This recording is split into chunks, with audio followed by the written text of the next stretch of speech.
दिसंबर 1915 में eastern front पर central powers यानी जर्मनी, ऑस्ट्रिया और ऑटोमन एम्पायर्स का पलड़ा भारी था। इस साल इटली भी सेंट्रल पावर्स के खिलाफ फर्स्ट वर्ल्ड वॉर में शामिल हो गया।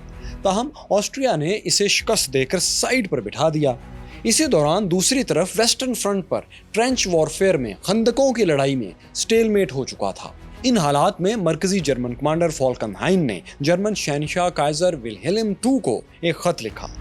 उन्होंने लिखा कि बर्तानिया के दो इत्तेहादी रूस और इटली तो जंग में कोई बड़ी कार्रवाई करने के काबिल ही नहीं रहे। वेस्टर्न फ्रंट पर फ्रांस बर्तानिया का आखिरी ताकतवर इत्तेहादी रह गया है। अगर इसे भी शिकस्त हो जाए तो बर्तानिया तन्हा हो जाएगा और हार मानने पर मजबूर होगा, यानी जर्मनी फर्स्ट वर्ल्ड वॉर का फातह बन जाएगा। इसलिए उन्होंने कहा कि मुझे फ्रांस पर फैसलाकुन हमले की इजाजत दे दी जाए। काइजर ने इस प्लान की मंजूरी दे दी। इस अहम तरीन जंग को दोस्तों काइजर के बेटे और वली अहद क्राउन प्रिंस फ्रेडरिक विल्हेल्म ने लीड करना था, यानी फर्स्ट वर्ल्ड वॉर का खात्मा और जर्मनी की फतह शाही खानदान के एक फर्द के हाथों अंजाम देने की प्लानिंग की गई थी। लेकिन दोस्तों जिस लड़ाई के बारे में समझा जा रहा था कि वो दी ग्रेट वॉर को, जंग अजीम को जल्द खत्म कर देगी, वही वर्ल्ड वॉर की सबसे तवील लड़ाई बन गई। इसे द बैटल ऑफ वेरदां कहा जाता है। मैं हूं फैसल वड़ाइच और देखो सुनो जानो की सीरीज फर्स्ट वर्ल्ड वॉर की तीसरी किस्त में हम आपको इसी जंग की कहानी दिखाएंगे।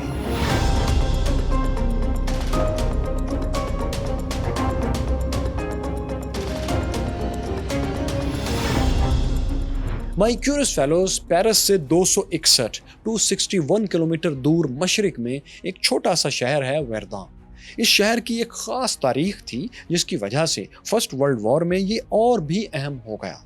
वो ये कि फर्स्ट वर्ल्ड वॉर से दहाइयों पहले 1870 में फ्रांस और जर्मनी में एक जंग हुई। जर्मन रियासत प्रोशिया ने फ्रांस पर हमला किया और पेरिस पर कब्जा कर लिया।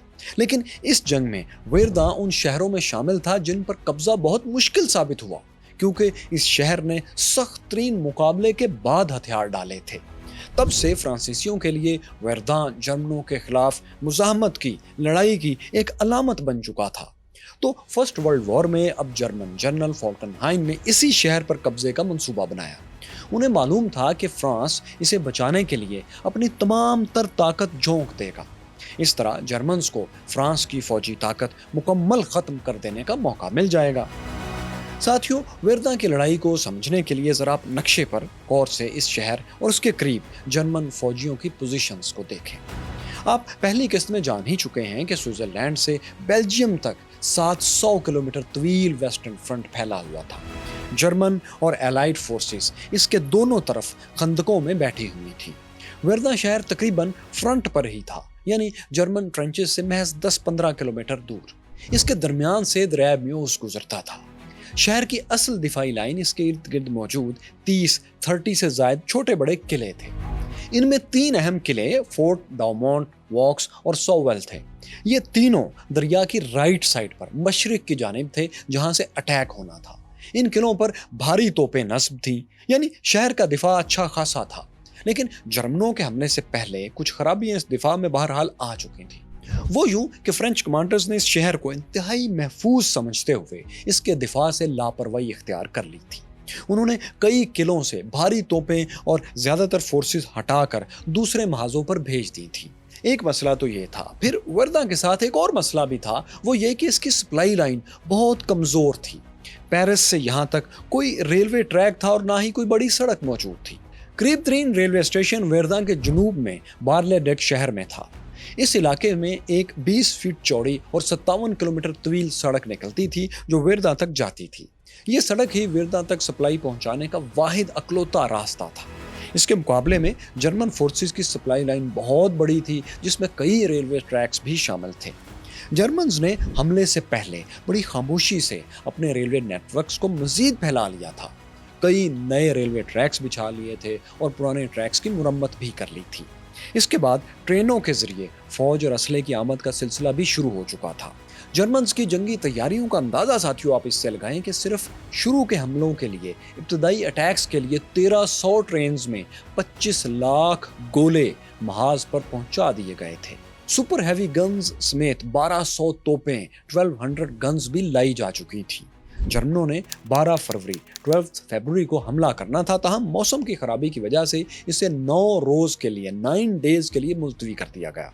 इस दौरान यह भी हुआ कि फ्रांस के जासूस जहाज़ों ने जर्मनों की कुछ हरकतों को नोट कर लिया, उनकी तैयारियों को देख लिया और अपनी हाई कमान को खबरदार भी कर दिया। लेकिन फ्रेंच हाई कमान ने ओवर कॉन्फिडेंस के बायस इस जासूसी को ज्यादा अहमियत ही नहीं दी।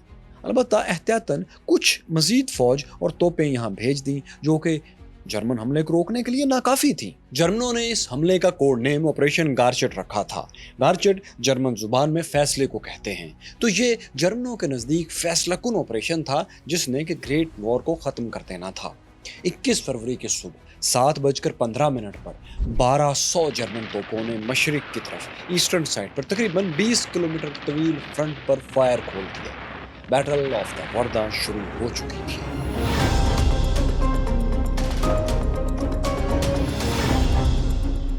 मैक्यूरस फैलोज जर्मनों की बमबारी तकरीबन 10 घंटे तक जारी रही।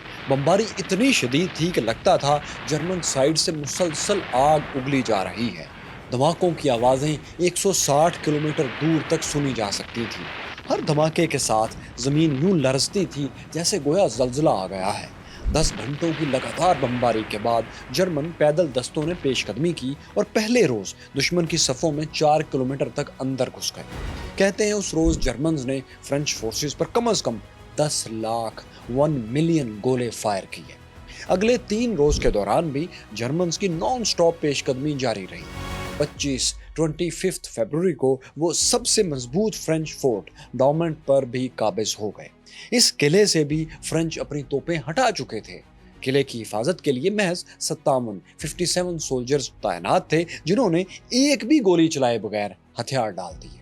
जब इस फतह की इत्तला जर्मनी पहुंची तो चर्चेस में घंटियां बजाई जाने लगी, स्कूलों में छुट्टी कर दी गई। दूसरी तरफ ये शिकस्त फ्रांसीसियों के लिए नाकाबिले बर्दाश्त थी। उन्हें एक नजात दहिंदा की जरूरत महसूस हो रही थी, जो जर्मन्स का रास्ता रोक सके, जो इनका मोराल अप कर सके। ये नजात दहिंदा उन्हें जल्द ही जनरल फिलिप पेटान की शक्ल में मिल गया। फ्रेंच आर्मी के कमांडर जनरल पेटान को हाई कमान ने फ्रांसीसी सेकेंड आर्मी के साथ रवाना किया। 26 फरवरी को उन्होंने वर्दा में फ्रांसीसी फौज की कमान संभाल ली। इस दौरान दरिया म्यूज के मगरबी किनारे पर वेस्टर्न साइड पर मौजूद फ्रेंच फोर्ट, जिनमें खासी तादाद में तोपें मौजूद थी, उन्होंने मशरकी किनारे पर जर्मन फोर्सेस पर शदीद गोलाबारी शुरू कर दी। इस बमबारी की वजह से जर्मनों की फोर्ट डॉमंट से आगे पेशकदमी नामुमकिन सी हो गई। इस तरह जनरल पेटान को वक्त मिल गया कि वो दरिया के मशरकी किनारे से ईस्टर्न साइड से अपना दिफा मजबूत कर सकें। ये तो दोस्तों आप जान ही चुके हैं कि फ्रांसीसियों के पास वर्दान तक सिर्फ एक ही सड़क थी, यानी एक ही सप्लाई लाइन थी। जनरल पेटान ने फौरी तौर पर 3000 ट्रकों और गाड़ियों का बंदोबस्त किया। ये गाड़ियां बार्ली डॉक के रेलवे स्टेशन से वर्दा तक, यानी उसी एक रास्ते पर मुसलसल चक्कर लगाने लगी और रोजाना हजारों फौजियों और सप्लाईज को पहुंचाने लगी। यानी ये सड़क अब यूं मसरूफ हो गई थी कि किसी भी वक्त गाड़ियों या पैदल सिपाहियों से खाली नहीं होती थी। ये रास्ता जो बार्ली डक से वर्दा तक जाता था, इसे फ्रांस में मुकद्दस समझा जाने लगा। इसीलिए फ्रांसीसियों ने इसका नाम फ्रांसीसी जुबान में मुकद्दस रास्ता रख दिया। वक्त के साथ साथ ये रास्ता फ्रांसीसी मुजाहमत का निशान और जनरल पेटान फ्रेंच नेशन के हीरो बन गए। उन्होंने एक मौके पर अपने सुपीरियर्स को जर्मनों के मुतालिक तसल्ली देते हुए कहा कि वो इस रास्ते को क्रॉस नहीं कर सकते, वो यहाँ से नहीं गुजर सकते। दे शैल नॉट पास, अगर इंग्लिश में कहें तो। फ्रांसीसी अवाम में उनका ये फिक्रा बहुत मकबूल हुआ। वैसे भी इस मुकद्दस रास्ते से जो लाखों फ्रेंच फौजी महाज़ जंग पर पहुंच रहे थे, उन्होंने जर्मन फोर्सेस के बढ़ते कदमों को ब्रेक लगा दी थी। जर्मनों को शुरू में तादाद और ताकत का जो एडवांटेज हासिल हो चुका था, वो खत्म हो गया था, लेकिन वो अब भी मुसलसल हमले तो किए जा रहे थे। जब उन्होंने देखा कि उनकी ईस्टर्न साइड की फोर्सेस पर दरिया की वेस्टर्न साइड्स के किलों से भी बमबारी हो रही है, जो कि उनका यानी जर्मन्स का रास्ता रोकने में अहम किरदार अदा कर रही थी, तो जर्मन्स ने एक फैसला किया। वो ये कि वो वेस्टर्न साइड पर भी अब हमला करेंगे, ताकि वहाँ की तोपें ईस्टर्न साइड पर बमबारी के बजाय अपनी साइड के डिफेंस में मसरूफ हो जाएं। यूं जर्मनों को ईस्टर्न साइड से आगे बढ़ने में मदद मिल जाएगी। वेस्टर्न साइड से आगे बढ़ने वाली जर्मन फोर्सेस का टारगेट दोस्तों जाहिर है वही किले थे जिनसे बमबारी हो रही थी। लेकिन इन किलों तक पहुंचने के लिए रास्ते की कुछ पहाड़ियों पर कब्जा करना भी बहुत जरूरी था। जर्मनों ने इब्तदाई तौर पर नक्शे में दिखाई जाने वाली इन 2 पहाड़ियों को टारगेट किया। یہ چوटियां वर्धा शहर से कम 10 किलोमीटर के फासले पर वाक़ थी। इनमें एक पहाड़ी डेड मैन्स हिल कहलाती थी और दूसरी को पहाड़ी 304 कहा जाता था। ये छोटी छोटी पहाड़ियां थी, लेकिन चूंकि बुलंदी पर फ्रांसीसी फोर्सेज ने पोजीशंस ले रखी थी तो इन पर कब्जा बच्चों का खेल नहीं था। ये बहुत जान जोखों का काम बन चुका था। 6 मार्च को जर्मन फौज इन दोनों पहाड़ियों की तरफ बढ़ी और एक ना खत्म होने वाली जंग शुरू हो गई। जर्मन्स बार बार इन पहाड़ियों पर हमले करते और कुछ फ्रेंच मोर्चों पर कब्जा भी कर लेते, ताहम फ्रांसीसी फौज हर बार इन्हें पीछे धकेलकर मोर्चे वापस ले लेती। दोनों तरफ के तोपखानों की गनगरज किसी भी लम्हे खामोश नहीं होती थी।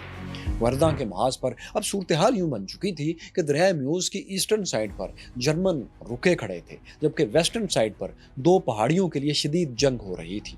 कई हफ्ते ये जंग इसी तरह जारी रही और आखिरकार दोनों तरफ से हजारों हलाकतों के बाद जर्मन फोर्सेज इन चोटियों पर कब्जा करने में कामयाब हो गए। जर्मनों का जानी नुकसान इतना ज्यादा हो चुका था कि उन्होंने यहीं पर मोर्चा बना लिया, यानी वो रुक गए और स्टेलमेट हो गए।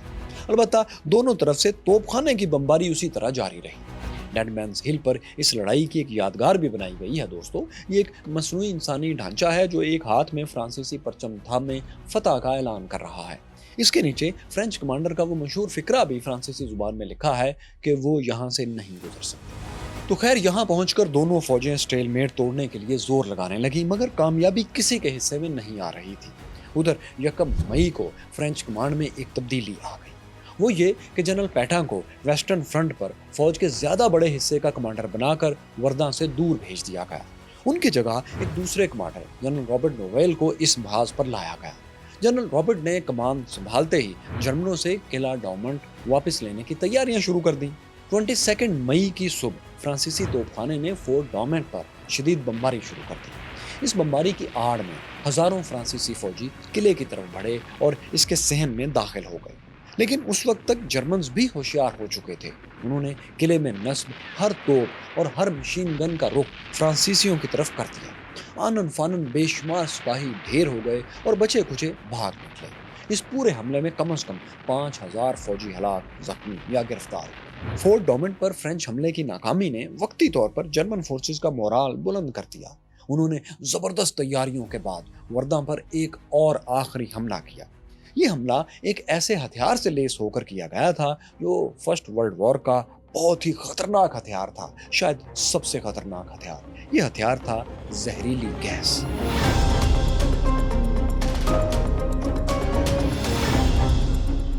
जून के शुरू में जर्मनों ने फोर्ट डॉमेंट के करीब एक और फ्रांसीसी किले वॉक्स पर भरपूर हमला किया।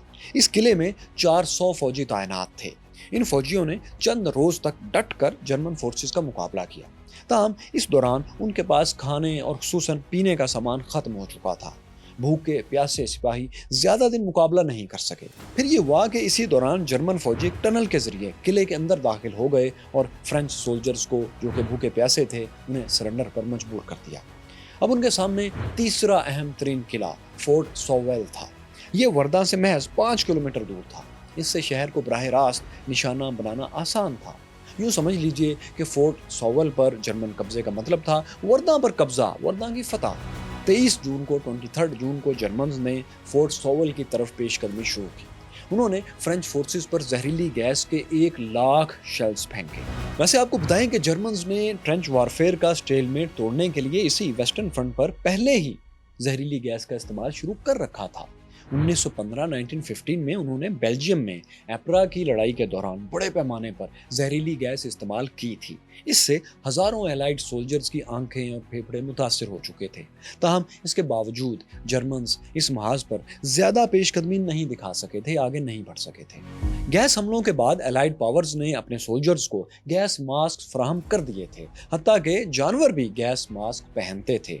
वर्धा में भी फ्रेंच सोल्जर्स के पास गैस मास्क पहुंच चुके थे। इसलिए जर्मन्स के गैस हमले ने मैदान जंग के नक्शे पर कुछ ज्यादा फर्क नहीं डाला। 11 और 12 जुलाई को 2 रोज तक जर्मन्स इस किले पर कब्जे की कोशिशें करते रहे, लेकिन नाकाम रहे। वर्धा में फ्रेंच सोल्जर बहुत बहादुरी से लड़ रहे थे, लेकिन उनके कमांडर को खौफ था कि कहीं उनके सोल्जर्स हिम्मत न हार दें और जर्मन्स कामयाब न हो जाएं। चुनाचे उन्होंने अपने इत्तेहादियों बरतानिया और रूस से दरख्वास्त की कि जर्मनी के खिलाफ नए महाज खोले जाएं ताकि फ्रांस को वर्धा में रिलीफ मिल सके। चुनाचे एलाइड पावर्स ने 3 नए महाज खोल दिए। जून 1916 में ईस्टर्न फ्रंट पर रशियंस ने बोरोसिदोव ऑफेंस शुरू कर दिया। ये हमला यूक्रेन में जर्मनी के इत्तेहादी ऑस्ट्रिया के खिलाफ किया गया था। तकरीबन 4 माह जारी रहने वाले इस हमले में 10 से 15 लाख ऑस्ट्रेलियंस हलाक, जख्मी या गिरफ्तार हो गए। ऑस्ट्रेलियंस के जबरदस्त नुकसानात देखते हुए रोमानिया भी रूस की हमायत में कूद पड़ा ताकि ऑस्ट्रिया के इलाके छीने जा सकें। रशियंस और रोमानियन हमलों से घबराकर ऑस्ट्रिया ने जर्मनी से मदद मांगी। जवाब में जर्मन फौज का एक बड़ा हिस्सा वर्दा से हटाकर ईस्टर्न फ्रंट पर मुंतकिल करना पड़ा, जो कि जर्मन्स ने कर दिया। इस वक्त तक जर्मन शहनशाह काइजर वर्दा में फतह से मायूस हो चुके थे। उन्होंने इस जंग के मास्टरमाइंड जनरल फाल्कनहाइन की डिमोशन करके उन्हें रोमानिया के महाज पर ट्रांसफर कर दिया था। हालांकि मैदान जंग में अलामती तौर पर तो काइजर के बेटे फ्रेडरिक विल्हेल्म भी मौजूद थे और मुहिम को बाहर लीड कर रहे थे। हाँ, ये अलग बात है कि वो भी जनरल फाल्कनहाइन से ही हदायत लेते थे। अब जनरल फाल्कनहाइन की जगह रूसियों के खिलाफ टेनबर्ग की लड़ाई के हीरो जनरल हिंडनबर्ग को मरकजी कमांडर बना दिया गया। जर्मनी के खिलाफ तीसरा महाज वेस्टर्न फ्रंट पर बरतानिया और फ्रांस ने खोल लिया था। ये सोम का महाज था, जहां के 1 जुलाई को बरतानवी और फ्रांसीसी फौज ने जर्मन्स के खिलाफ एक बड़ा अटैक किया। चुनाचे वर्दा के महाज से और जर्मन फौजियों को हटाया गया और यहाँ भेज दिया गया। यूं वर्दा में जर्मन फोर्सेस की तादाद कम से कमतर होने का सिलसिला जारी रहा। इसका फायदा फ्रांसीसी फौज ने खूब उठाया और जवाबी हमला कर दिया। 24 अक्टूबर, 24 अक्टूबर से 18 दिसंबर तक जारी रहने वाले इस हमले में फ्रेंच फोर्सेस ने फोर्ट वॉक्स और फोर्ट डॉमेंट समेत तमाम अहम पोजीशंस वापस ले ली। जर्मन्स को उस पॉइंट तक वापस धकेल दिया गया जो आप नक्शे में देख रहे हैं। लेकिन ये किले जो अब फ्रेंच के हाथ दोबारा लगे थे, वो बुरी तरह तबाह हो चुके थे। ये जो तस्वीर आप देख रहे हैं, ये फोर्ट डॉमेंट किले की जंग से पहले की है, लेकिन जंग के बाद ली गई इस दूसरी तस्वीर में देखिए कि इसका बैरूनी हिस्सा किस बुरी तरह कुचला जा चुका है, तबाह बर्बाद हो चुका है। हाँ, अलबत्ता इसके तय खाने वाले हिस्से सलामत थे और ये आज भी मौजूद हैं। इस लड़ाई के दौरान 15 से 18 दिसंबर के दौरान यानी 3 रोज में 11,000 जर्मन फौजी कैदी बने। 18 दिसंबर को जर्मन कमांडर हिंडनबर्ग ने वर्दा के महाज पर तमाम हमले रोकने का हुक्म जारी कर दिया। लड़ाई सरकारी तौर पर खत्म हो गई थी। बैटल ऑफ वर्दा 302 रोज तक जारी रही थी। ये फर्स्ट वर्ल्ड वॉर की तवील तरीन लड़ाई थी। इसमें बाज़ाहिर फ्रांस को शानदार फतह हासिल हुई थी, लेकिन इसकी ह्यूमन कॉस्ट, इंसानी कीमत उसे बहुत बड़ी अदा करना पड़ी थी। बल्कि फ्रेंच ने तो जर्मन से कहीं ज्यादा जानी नुकसान उठाया था।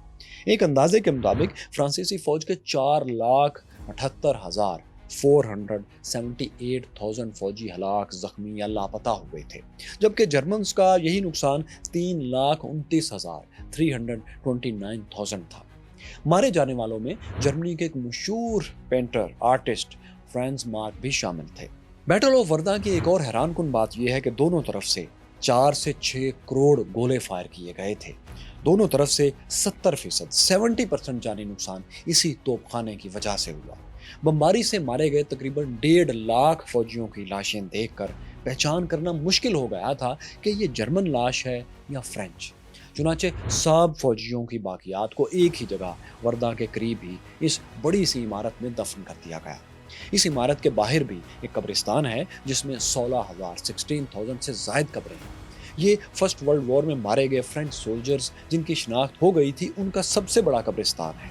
इस जंग की एक और खौफनाक हकीकत ये थी कि वर्दा के करीब कम से कम 9 देहात बमबारी की वजह से सफ़ाए हस्ती से मिट गए थे। इन देहात को दोबारा भी नहीं बसाया जा सका क्योंकि इस इलाके में लाखों गोले बगैर चले जमीन तले दब गए थे, जिनके फटने का खदशा हर वक्त मौजूद था।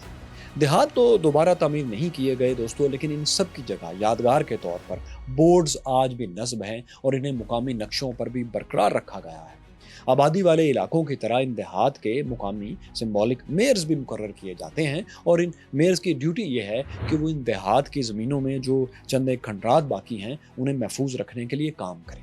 इसके अलावा इन देहात में खुदाई करके वहाँ मौजूद बारूद को हटाने का सिलसिला भी आज तक जारी है, लेकिन ये काम बहुत एहतियात से किया जाता है। इसी वजह से इसकी रफ्तार बहुत सुस्त है, इतनी सुस्त कि इस इलाके को मुकम्मल क्लियर करने में कई सदियां लगेंगी। साथियों, वर्दा की लड़ाई जर्मन्स हार गए थे। फर्स्ट वर्ल्ड वॉर अपनी फतह पर ख़त्म करने का जर्मन ख्वाब और खुसूसन शाही ख्वाब चकनाचूर हो गया था। लेकिन अब एलाइड पावर्स सोम के महाज पर एक बड़ा हमला शुरू कर चुकी थी। ये तारीख की पहली जंग थी जिसमें लोहे के द्योहैकल हथियारों ने भरपूर हिस्सा लिया। ये लोहे के बड़े बड़े हथियार टैंक्स थे। बैटल ऑफ सोम स्टील और ह्यूमन स्किन की ऐसी लड़ाई बनी कि हर 5वें सेकंड में एक इंसान लुकमाए अजल बनने लगा। फर्स्ट वर्ल्ड वॉर की सबसे खूनी जंग की कहानी भी हम आपको दिखाएंगे, लेकिन इस सिलसिले की अगली किस्त में। दोस्तों, फर्स्ट वर्ल्ड वॉर पर हमारी मिनी सीरीज अभी जारी है। इस जंग ने दोस्तों कई एम्पायर्स को एक साथ खत्म कर दिया था। ये इस जंग की बहुत बड़ी खुसूसियत थी। तारीख की पहली ग्रेट वॉर की वजह जानने के लिए दोस्तों आप इस सीरीज को शुरू से जरूर देखें। इसके लिए यहाँ टच कीजिए। यहाँ जानिए कि चाणक्य की फिलॉसफी क्या थी और ये रही सेकेंड वर्ल्ड वॉर की मुकम्मल कहानी।